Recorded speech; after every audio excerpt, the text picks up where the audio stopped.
Hello everyone, आपका स्वागत है इस वीडियो में। आज हम आपको संस्कृत में अनुवाद बनाना सिखाएंगे, वो भी बिल्कुल नए तरीके से।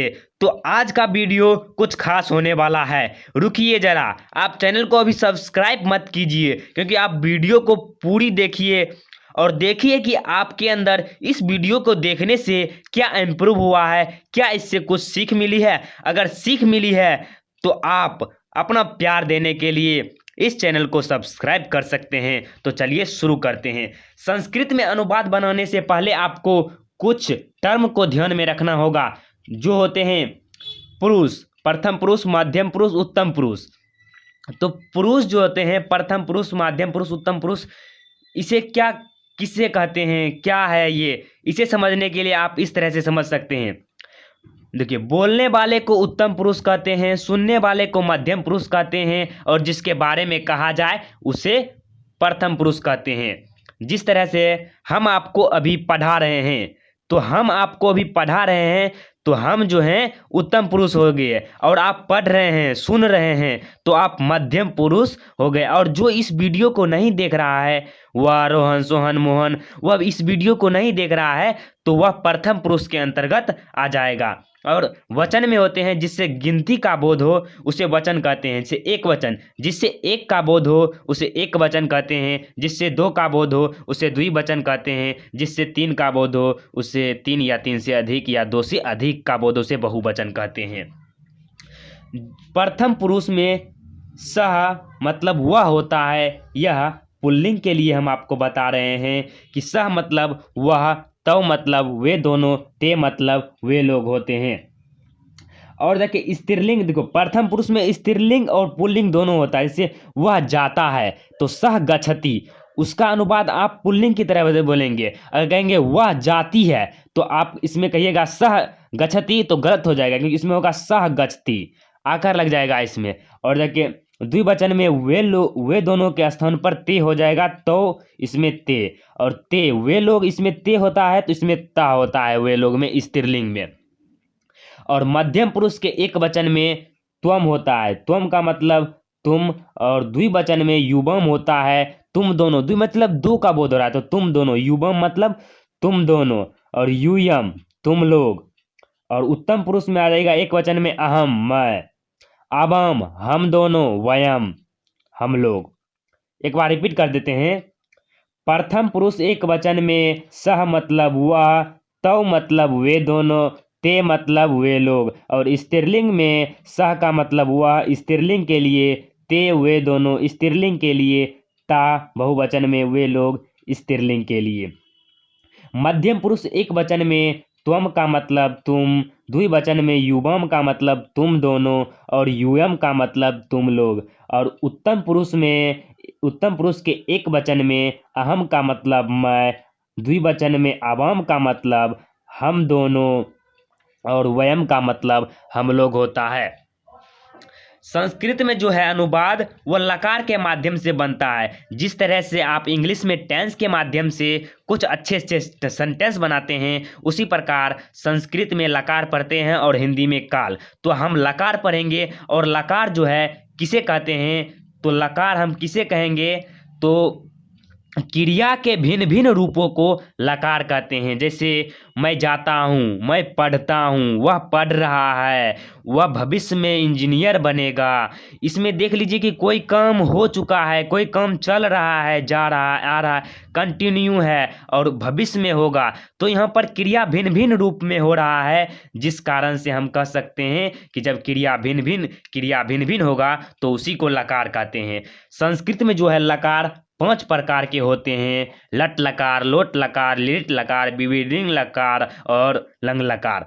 तो ये 5 लकार होते हैं, लेकिन हम आपको आज सिर्फ लट लकार वर्तमान काल के बारे में बताएंगे, क्योंकि संस्कृत में इससे बहुत सारे क्वेश्चन, इस अगर पढ़ लेते हैं लट लकार, तो आपको बहुत सारा अनुवाद बनाने में बहुत ही आसानी होगा, क्योंकि इस बेस पर बहुत सारे अनुवाद आपके सामने है, जो हाई लेवल से बहुत हाई लेवल तक लेकर बताएंगे आपको। तो इसमें जो है लट लकार पढ़ेंगे, तो लट लकार क्या है, तो वैसा लकार होना चाहिए जिसके अंत में ता है, ती है, ते हैं इत्यादि का बोध होगा तो उसको हम लट लकार कहेंगे, या जिससे जो है वर्तमान समय में कोई काम होने का बोध होगा तो वह लट लकार होंगे।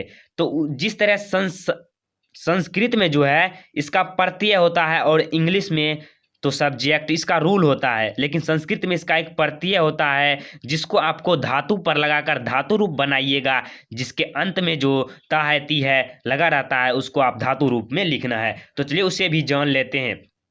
जैसे प्रथम पुरुष में एक वचन में हो जाएगा ती, ती, द्विवचन में ता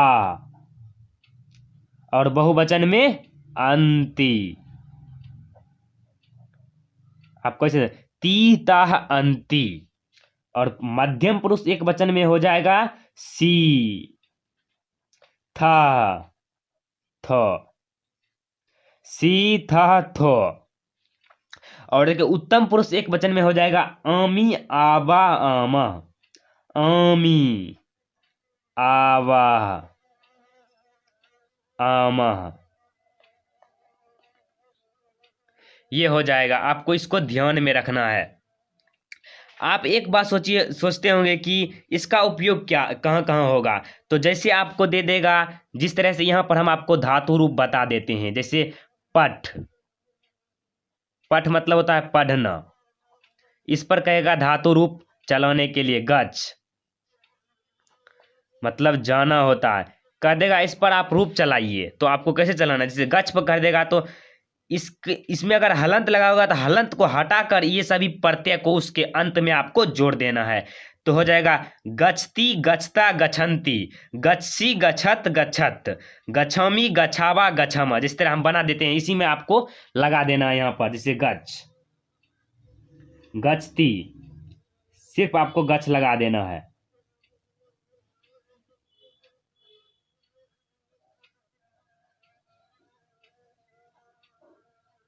सब में आपको गच्छ लगा देना है, गच्छामी गच्छावा गच्छामा, इस तरह से आप लगा दीजिएगा तो उसका धातु रूप बन जाएगा। अब चलिए अनुवाद को हम देखते हैं कैसे अनुवाद को बनाएंगे। देखिए बोर्ड परीक्षा में आने वाले कुछ संस्कृत के अनुवाद यहाँ पर दिए गए हैं जो निश्चित रूप से आए हुए हैं एवं आएंगे भी, लेकिन हम इससे पहले जो इसका स्टैंडर्ड फॉर्म में बनने लायक है वो आप आसानी से बना लीजिएगा। जैसे यहाँ पर आ गया है सह, सह का यहाँ क्या बताएं, वह पढ़ता है, या इस वह क्या है, पुल्लिंग में है तो सह का क्या हो जाएगा, वह का सह। और पढ़ना, पढ़ना का होता है पठ, तो आपको यहाँ पर देख लीजिए एक वचन में है तो एक वचन में ती आता है, तो पठ में आपको ती जोड़ देना है, तो यह हो जाएगा सह पठती।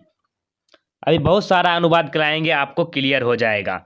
जैसे वह लिखती है, लिखना का हो जाएगा इसका धातु लिख, और इसके अंत में देखिए वह लिखती है, यहाँ पर लड़की का बोध हो रहा है, स्त्रीलिंग का बोध हो रहा है, तो इसमें हो जाएगा सा, लिखना का हो जाएगा सह लिखती।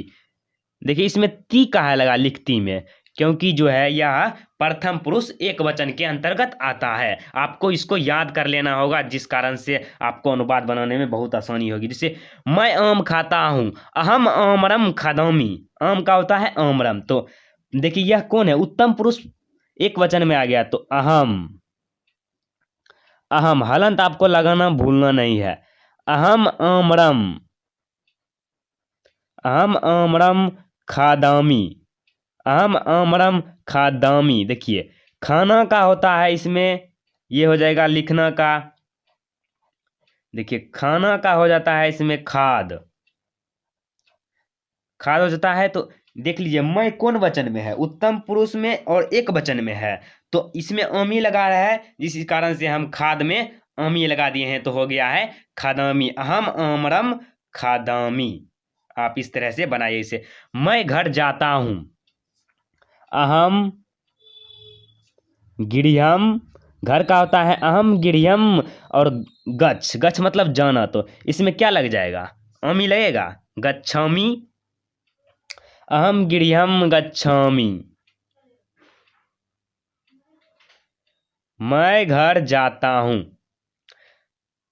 इस तरह का हो गया। और हो गया तुम दोनों पत्र लिखते हो, तुम दोनों पत्र लिखते हो, तो तुम दोनों का संस्कृत क्या बताएं यहाँ पर? युवम। तो आपको लिख देना है युवम। युवम पत्र का होता है पत्रम। संस्कृत में जो है ना बहुत सारा ऐसे आपको मिलेंगे, हिंदी और उसका इंग्लिश में सिर्फ अनुस्वार अम कर देने से उसका संस्कृत में बन जाता है। उसी तरह से जैसे युवम पत्रम लिखना, यहाँ देखिए तुम दोनों क्या है? मध्यम पुरुष द्विवचन के अंतर्गत देखिए यहाँ तह लगा हुआ है प्रत्यय में, तो आपको लगा देना है लिख में तह, तो क्या हो जाएगा? लिखतः। युवम पत्रम लिखता। आप इस तरह से बना लीजिएगा। और अगला आ गया, तुम सब व्याकरण पढ़ते हो। तुम सब का यहाँ पर देख लीजिए क्या दिया हुआ है, तुम लोग या तुम सब एक ही होता है, यूयम। तो आपको यहाँ पर लिखना है यूयम। यूयम तुम सब हो गया, तुम सब। व्याकरण तो व्याकरणम, यूयम व्याकरणम।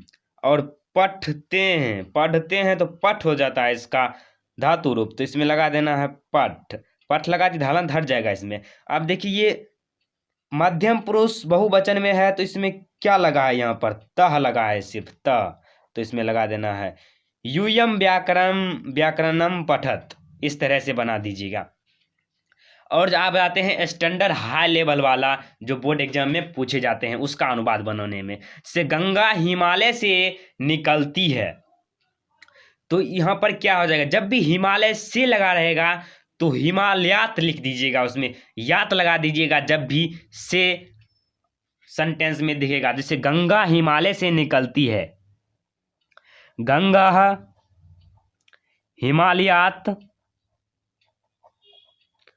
गंगा हिमालयात। निकलना का क्या होता है? निसरती, निसरती हो जाएगा। या इसके स्थान पर आप प्रभवती भी लिख सकते हैं, प्रवहती, ये हो जाएगा। और गांव के चारों ओर पानी बहता है, तो गांव के, तो ग्रामस्य हो जाएगा। यहाँ पर गांव के का अर्थ में हो जाता है ग्रामस्य। आपको कारक जब बढ़ाएंगे, कारक से अनुवाद बनाने में, उसमें हम आपको बता देंगे। तो ग्रामस्य चारों ओर का होता है परिता, ग्रामस्य परिता। जल का, पानी का होता है जलम वहती, मतलब वहता है। देखिए ता है लगा हुआ है, और यह एक वचन में है तो ती लग रहा है, वह के अंतर्गत धातु के रूप में। और देखिए वृक्ष से पत्ते गिरते हैं, तो से लगा है यहाँ पर भी, तो आप लगाए यात, तो इसमें भी लगा दीजिए वृक्षात, वृक्षात। पत्ते, यहाँ पर पत्ते हैं बहुत सारे, तो वृक्षात पत्रेन पतंती, गिरते हैं बहुत सारे के वे लोग।